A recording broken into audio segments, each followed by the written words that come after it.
ఇక కేంద్ర హోంశాఖ సహాయ మంత్రి బండి సంజయ్ కుమార్ మెగాస్టార్ చిరంజీవిని మర్యాదపూర్వకంగా కలిశారు.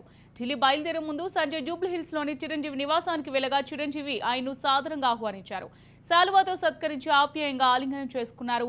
ఎంతో కష్టపడి పైకొచ్చారని, కేంద్ర మంత్రి కావడం చాలా ఆనందంగా ఉందని సంజయ్తో చిరంజీవి తెలిపారు. కృషికి తగిన పదవి లభించిందని సంజయ్ని ఉద్దేశించి చిరంజీవి వ్యాఖ్యానించారు. ఆంధ్రప్రదేశ్ సీఎంగా చంద్రబాబు ప్రమాణ స్వీకారం సందర్భంగా ప్రధాని మోదీ తమను దగ్గరకు తీసుకుని పలకరించడం మర్చిపోలేని అనుభూతి మిగిల్చిందని చిరంజీవి తెలిపారు. విద్యార్థి దశలో ఉన్నప్పుడు చిరు సినిమాలు ఎక్కువగా చూసేవాడిని తెలిపారు. ఆంధ్రప్రదేశ్లో టీడీపీ, బీజేపీ, జనసేన కూటమి మంచి ఫలితాలను ఇచ్చిందని పేర్కొన్నారు. ప్రజలకు మంచి పాలన అందిస్తారని ఆశాభావాన్ని వ్యక్తం చేశారు.